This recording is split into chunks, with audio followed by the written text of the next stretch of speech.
Ang salita ng Diyos sa Pahayag, 19 na kabanata.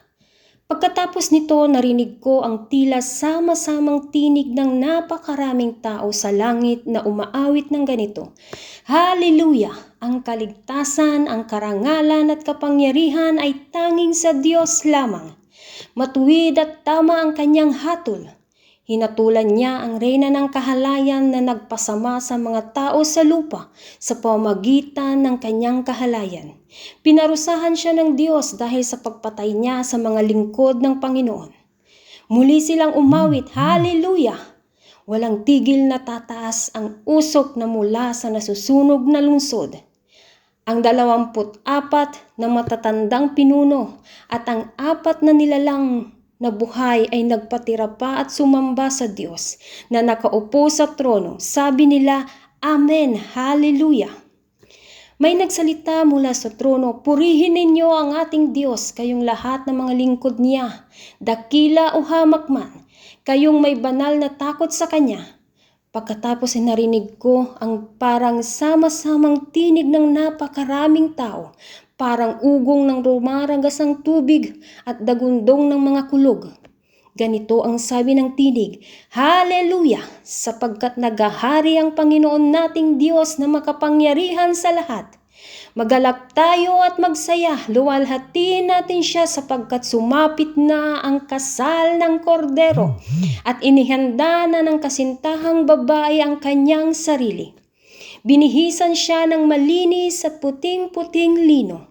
Ang lino ay ang mabubuting gawa ng mga hinirang ng Diyos.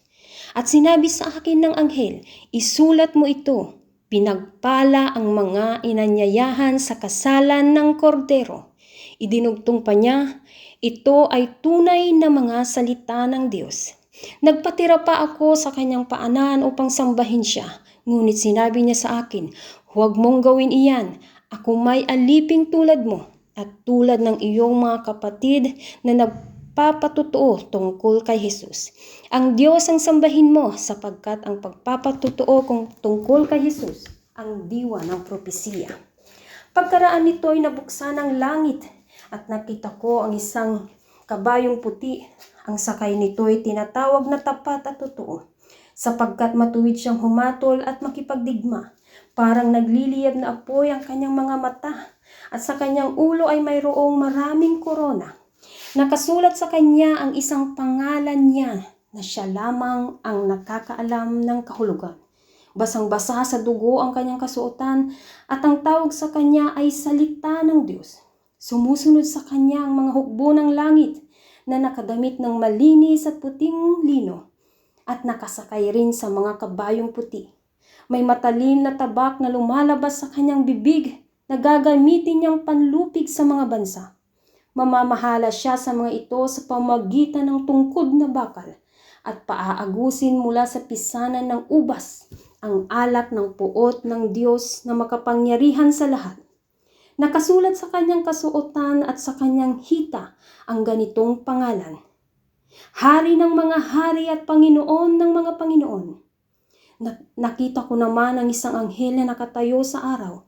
Sumigaw siya ng malakas at tinawag ang mga ibon sa himpapawid.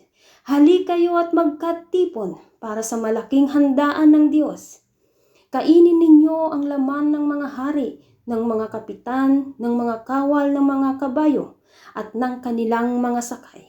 Kainin din ninyo ang laman ng lahat ng tao, alipin, malaya, hamak at dakila.